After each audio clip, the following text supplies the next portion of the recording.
তখনকার ঈদের ছুটি কাটাতে আমি আমার ফ্যামিলি সহ নানু বাড়িতে বেড়াতে যাই।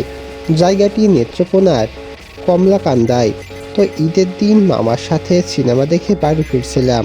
রাত আনুমানিক 11:30 হবে। মামা নোকিয়া ক্লাসিক 1100 সেটের টর্চ দিয়ে আমরা বাড়ি ফিরছিলাম। তো হঠাৎ মামার মোবাইলের চার্জ শেষ হয়ে গেল। এখানে বলে রাখছে যে আমাদের বাড়িতে যেতে হলে বিশাল একটা মাঠ পার হয়ে যেতে হয়। মাঠের পাশে বিশাল খাল। তো রাস্তা দিয়ে যেতে হলে মাঠ ঘুরেই যেতে হয়, মানে দ্বিগুণ খাটুনি। তাই মামাকে বললাম মাঠের মাঝখান দিয়ে যেতে। আমরা ভয়ে ভয়ে মাঠটি পার হতে লাগলাম। মাঠের কোনায় ছিল একটা পরিত্যক্ত কুঁড়ে ঘর। কথিত আছে 20 বছর আগে ওই ঘরের স্বামী স্ত্রী একসাথে খুন হয়েছিল এবং মাঝে মাঝে ওই ঘর থেকে আলো দেখা যেত। যদিও ওই ঘরে কারেন্টের ব্যবস্থাই ছিল না। আমরা প্রায় মাঠের শেষের দিকে আসছিলাম, আর সেখানে রয়েছে বড় বড় সুপারি গাছ। হঠাৎ আমি দেখলাম যে মাঝখানের গাছের আগায় একটি মেসের কাজিন জ্বালিয়ে আগের গাছে, অর্থাৎ যে মাঝখানে গাছের আগায় একটি ম্যাচের কাঠি জ্বালিয়ে কেউ যদি উপুড় করে ধরে রাখে তাহলে যেমন সেই ধারণ করে সেই রকমভাবে আগুন জ্বলছে। তো আমি ভাবলাম কি না কি হয়েছে।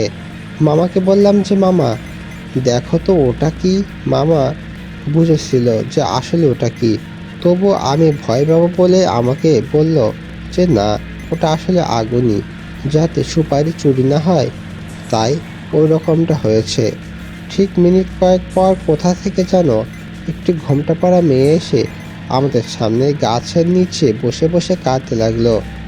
আমাদের ওই অবস্থা দেখে মেয়েটার প্রতি খুবই মায়া লাগলো। তো মামা আর আমি মেয়েটার কাছে যেতে লাগলাম।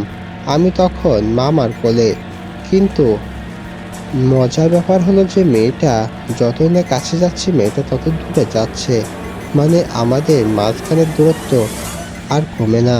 যেতে যেতে আমরা প্রায় ওই কুঁড়ে ঘরের কাছে এসে পড়লাম, আর মেয়েটি ঘরের ভিতরে গিয়ে মিলিয়ে গেল, আর বিদ্যুতের বিজলির মতো আলো জ্বলতে লাগলো।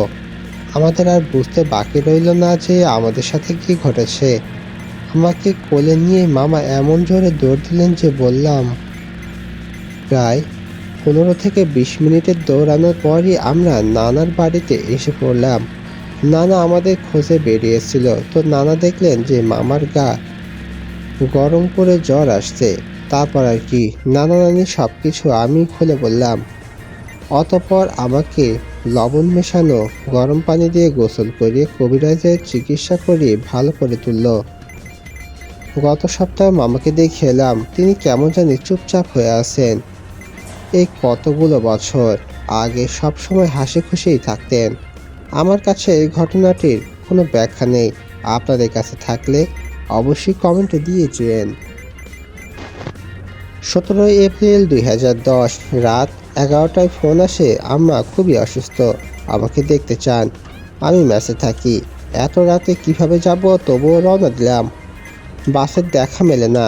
শেষে একটা ট্রাকে চড়ে রওনা দিলাম। যখন আমাদের গ্রামের রাস্তায় নামলাম তখন 1:45 বাজে। একটা ভ্যান গাড়িও দেখতে পেলাম না। এখান থেকে হেঁটে যেতে লাগবে কমপক্ষে 1 ঘন্টা। কি আর করার, হাঁটা শুরু করলাম। আমি খুবই ভীত, কিন্তু সেদিন ওসব ভয়ের কথা মনেই ছিল না। আমাকে নিয়ে দুশ্চিন্তা করতেছি আর হাঁটতেছি। হঠাৎ আমার মনে হলো আমার পিছনে কেউ আছে, কিন্তু দেখার সাহস পাচ্ছি না। তখন আমার ভয় লাগতে শুরু করলো। মোবাইল বের করে বাড়িতে কল দিতে লাগলাম, কিন্তু বারবার নেটওয়ার্ক ফেল দেখাতে লাগলো। চেনা জানা অনেকেই কল দিলাম, একই অবস্থা। তখন আমার ভয় আরও কয়েক গুণ বেড়ে গেল। তবুও পিছনে না তাকিয়ে হাঁটতে লাগলাম, কিন্তু যতই না আমি সামনে যাই ততই রাস্তা আমার কাছে অচেনা মনে হতে থাকে। হঠাৎ সামনের রাস্তায় পাশে একটা বিরাট গাছ দেখতে পাই, কিন্তু ওখানে তো কোনো গাছই ছিল না। আল্লাহ আল্লাহ করতেছি, দেখি গাছ থেকে একটা লোক ফাঁসি দেওয়া অবস্থায় ঝুলতেছে। আমি চিৎকার দিয়ে উঠলাম এবং দৌড়তে শুরু করলাম, কিন্তু আমি কোথায় যাচ্ছি, রাস্তা অচেনা লাগছে কেন। হঠাৎ মনে একটা মেয়েকে দেখতে পেলাম, একটু সাহস পেলাম, কিন্তু এত রাতে একটা মেয়ে এখানে কি করে জিজ্ঞাসা করতেই মেয়েটি রাস্তার পাশের জমিতে নেমে অদৃশ্য হয়ে গেল। সাথে সাথে আমি সেন্সলেস হয়ে যাই। তখন আমি জায়গা পাই দেখি আমার দুই পাশে সাদা লম্বা কাপড় পরা লম্বা দাড়িওয়ালা দুই লোক বসে আছেন। কেন জানি না আমি সঙ্গে সঙ্গে কেঁদে উঠলাম এবং তাদেরকে সব খুলে বললাম। তখন তারা দুজন আমাকে বাড়ি পর্যন্ত পৌঁছে দেন। বাড়িতে যখন পৌঁছায় তখন ৩টার মতো বাজে। আম্মা একটু সুস্থ ঘুমাচ্ছেন। আমি আব্বার সাথে একটু কথা বলে ঘুমাতে গেলাম। কিছুক্ষণ পর আমাদের টিনের চালে ঢিল পড়া শুরু হলো। সবাই ঘুম থেকে জেগে পেল এবং ভয় পেয়ে আমরা সবাই আব্বার রুমে এসে উপস্থিত হলাম। ফজরে আজান পর্যন্ত ঢিল পড়েছিল। সকালে আমার আব্বা একজন হুজুরকে আনেন এবং ওই হুজুর আমাদের ঘরটি বন্ধক দিয়ে দেন। এরপর আর কোনো সমস্যাই হয়নি। আসলে সেদিন কি হয়েছিল মনে মনে হয় আপনাদেরকে অবশ্যই কমেন্টে জানাতে ভুলবেন না।